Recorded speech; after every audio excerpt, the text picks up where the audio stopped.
Another day, another topic about JavaScript. But luckily, we're not going to talk about a JavaScript framework because JavaScript just received a new update or few updates under ECMAScript 2025. And we're going to talk about those today. If you're new to the channel, my name is Elias, I'm a software developer and I make videos about coding. So let's get started with JavaScript, shall we? Alright, so let's get technical.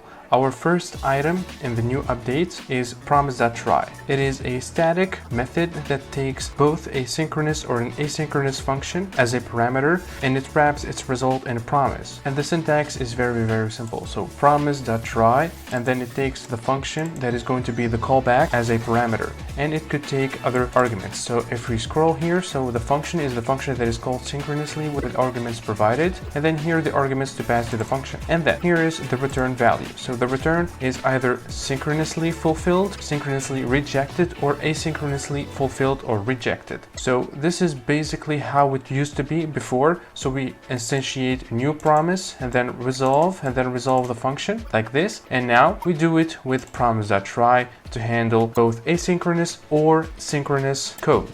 So I've put together a small example for this.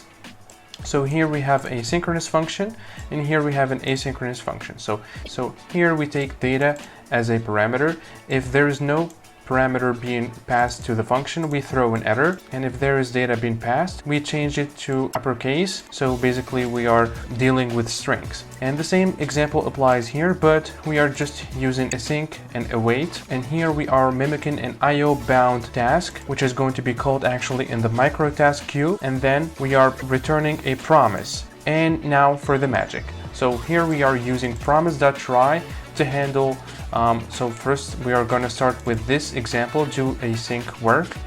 We're going to pass here test, and then we're going to chain it with then and catch to catch any error. So let's give that a test. So let's run that and look at that. So we've passed here test, and here we got it is as uppercase. Now let's switch it up and change it to the do sync work, just like that. And then let's run this again and look at that. So promise.try was able to run the asynchronous function and synchronous function. It doesn't matter. So we are able to use promise.try for both cases.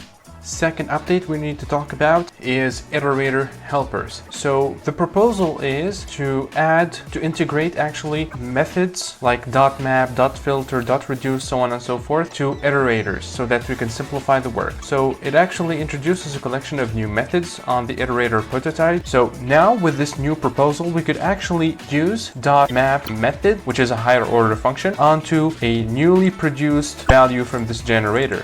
And you can see here, whenever we call .next, we get a generated value, and then the .map method gets applied to that value. So that's very awesome and very helpful when it comes to working with iterators. Set methods for JavaScript. So finally, we have now in JavaScript set methods. If you are familiar with the DSL like SQL, you may have come across intersections, unions, differences, or if you're familiar with Python, you may have worked with set methods. And now finally, JavaScript is catching up and we have them introduced in ECMAScript 2025. So what do we have in this proposal? We've got set.intersection, union difference, symmetric difference, is subset of, is superset of, is disjoint from. I'm going to quickly go over them to explain them, but essentially these methods facilitate a lot of heavy work we could do with sets into simple methods that we could call onto other sets. So as you can see here in the MDN website, we've got here a table that explains exactly what is going on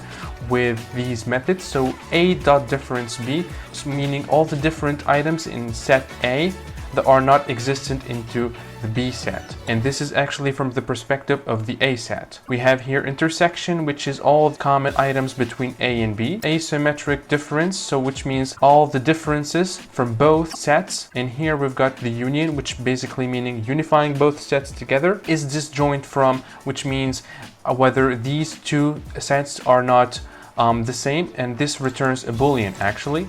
Is subset of, which means is A a subset of B, and on the other hand here we've got is superset of, which means like is A superset of B, or in this case is B a superset of A. So this is basically what is going on with set methods. So now let's talk about float16 array. It is a new typed array in JavaScript introduced to handle 16 float pointer numbers, which is half precision floats. What is actually a float16 array?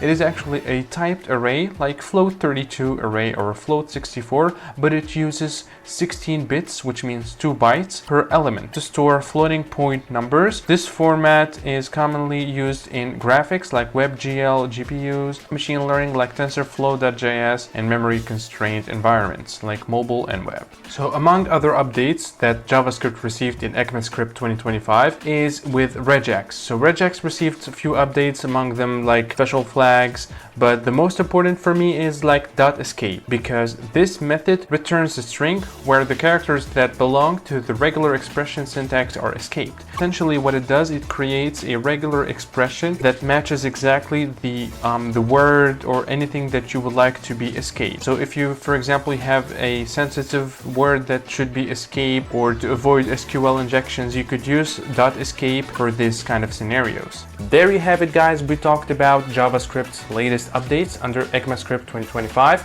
I hope you enjoyed this video. So if you like this video, please leave a thumbs up and comment down below what you think about these latest updates with JavaScript. And don't forget to subscribe for more videos like this.